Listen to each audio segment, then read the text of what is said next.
Hi viewers. இன்னைக்கு December 21 Siragadikka ஆசை serial என்னாச்சுன்னு சொல்லி பார்க்கலாம்க்கு முன்னாடி சேனல் சப்ஸ்கிரைப் பண்ணாதவங்க மறக்காம சப்ஸ்கிரைப் பண்ணுங்கள். இன்றைக்கி என்ன அப்படின்னு சொல்லி பார்த்தீங்கன்னா, இங்கே வந்து மீனா வந்து விஜய் ரொம்ப இன்சல்ட் பண்ணுற மாதிரி பேசுகிறாங்களா. அப்புறமா மீனா ரொம்ப அழுதுகிட்டே ரூம்குள்ளே போய் கதவை பூட்டிட்டு அங்கே உட்காந்து அழுதுகிட்டே இருக்காங்க. அப்புறமா சாமி ரூமில் உட்காந்து அப்படியே சாமி கும்பிட்டுட்டு இருக்கும்போது இப்போ விஜயை வந்து, என்ன மீனா எந்த வேலையும் பார்க்காம இங்கே வந்து உட்காந்துருக்கா, போய் அந்த பாத்திரத்தெல்லாம் கலந்து போய் சமையல் பண்ணணுன்னு. ஏன் அத்தை இதுக்கு மட்டும் நான் வேணுமோ, ஏன் இதுக்கு அவங்களெல்லாம் கூப்பிடுங்களேன், இது கூட வசதியான வீட்டிலேருந்து வந்து செய்ய மாட்டாங்களா அப்படின்னோடனே, என்னடி எய்த்து பேசுகிறேன் அப்படின்னு சொல்லிட்டு விஜயா கேட்குறாங்க. அப்புறமா மீனை வேகமாக வெளியில் வராங்க. என்னத்தை நான் மட்டும் இந்த வீட்டில் என்ன இதுவா, என்னை எப்படி பேசிட்டீங்க நீங்கள் என்னொன்னே. அப்புறமா நான் என்ன தப்பாக பேசிட்டேன் அப்படின்னு சொல்லி கேட்டுட்டு இருக்கும்போதே அங்கே வந்து ஸ்ருதியும் ரவியும் வராங்க. அதே மாதிரி ரோஹிணியும் மனோஜும் வராங்க. ரோஹிணி வந்து, நீங்கள் என்ன அத்தைக்கிட்ட இப்படி பேசிகிட்டு இருக்கீங்க அப்படின்னே, இங்கே பாருங்கள் நான் அவங்கக்கிட்ட தான் பேசிகிட்டு இருக்கேன், யாரும் என்கிட்ட பேசக்கூடாதுன்னு சொல்லிட்டு எங்கள் அப்பாவை பற்றி நீங்கள் எப்படி அத்தை இப்படி பேசலாம் அப்படின்னு சொல்லிட்டு மீனா கேட்குறாங்க.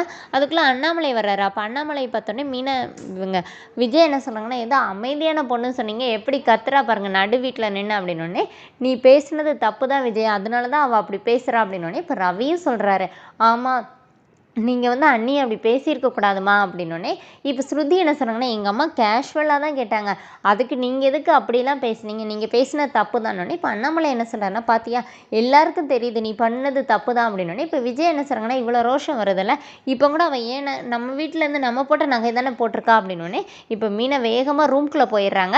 பார்த்தீங்களா வாய் பேச முடியாமல் எப்படி போடுறான்னொடனே இப்போ மீனை வரும்போது சாரியை வச்சு அவங்க கழுத்தோடி மூடிட்டு அவங்க நகையெல்லாம் கொண்டு வந்து கையில் வச்சுட்டு நிற்கிறாங்க. உங்கள் நகையெல்லாம் இனிமேல் எனக்கு வேண்டவே வேண்டாம், நீங்களே வச்சுக்கோங்கன்னொடனே இப்போ அண்ணாமலை சொல்கிறாரு, இந்த மாதிரி பேசாதம்மா நீயே எல்லாத்தையும் எடுத்துக்கோன்னா. அதுக்குள்ளே முத்து வந்துடுறாரு. முத்து வந்து என்னாச்சு அப்படின்னு சொல்லி கேட்கும்போது மீனா வந்து அழுதுகிட்டே சொல்கிறாங்க எல்லாத்தையுமே. அப்போனே முத்து ஏன் இப்படிலாம் பேசுகிறீங்கன்னொடனே இப்போ விஜய் என்ன சொல்கிறாங்கன்னா, ஏன் நீ போட்டிருக்க தாலி செயின் இருக்கிற குண்டுமணியும் நாங்கள் போட்டது தானேன்னொடனே, நீங்கள் இப்படிலாம் பேசுவீங்கன்னு எனக்கு தெரியும் அத்தை, எனக்கு அது ஒன்றும் தேவையில்லைன்னு சொல்லிட்டு கையில் இருந்த குண்டுமணி எல்லாத்தையும் டேபிளில் வைக்கிறாங்க.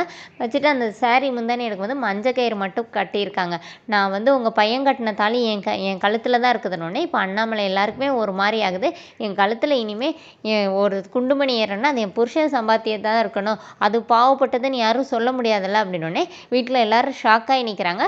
அப்புறமா முத்து வந்து மீனா உள்ளே கூட்டிகிட்டு போயிட்டு, நீ பேசினதெல்லாம் கரெக்டு தான், நீ செஞ்சதெல்லாம் கரெக்டு தான் அப்படி சொல்லிட்டு ஒரு நோட்டு பெண்ணு கொடுத்து, நீங்கள் என்னெல்லாம் கலட்டி வச்சு அதெல்லாம் லிஸ்ட் எழுது, அது கூட நீ ஒரு வளையல் வச்சு அதையும் எழுது, உனக்கு என்னெல்லாம் வேணுமோ எழுது அப்படி சொல்லிட்டு எல்லாத்தையும் எழுதி வாங்கி, இங்கே பாரு இனிமேல் இந்த மாதிரி சபதம்லாம் போடுறதுக்கு முன்னாடி என்கிட்ட கேட்டுட்டு போடு, ஏன்னா எனக்கும் அதில் பாதி பங்கு இருக்குல்ல சரியா அப்படின்னு சொல்லிட்டு அந்த நோட்டை வாங்கிட்டு காரில் கொண்டு போய் வைக்க போகிறாரு. இங்கே என்ன ஆகுதுன்னா, விஜயா வந்து பார்வதியோட வீட்டுக்கு வராங்க. வந்து அவங்க வீட்டில் ரூமில் போய் படுத்துக்கிறாங்க. இந்த மாதிரி ரூமில் படுத்தே கொஞ்ச நாள் ஆயிடுச்சுனோடனே இப்போ பார்வதி என்ன சொல்கிறாங்கன்னா, உன்னோட 3வது மருமக வந்தோடனே உன்னை ஒரு ஹாலுக்கு அனுப்பிட்டாலன்னொடனே அவள் என்ன பண்ணுன, எல்லாம் இந்த பூ கட்டுறவ தான் அப்படின்னு சொல்லிட்டு மீனாவை தான் அங்கே போய் திட்டிகிட்டு இருக்காங்க. அதோடு என்னோட எபிசோட் ரன் பண்ணியிருக்காங்க. தேங்க்யூ.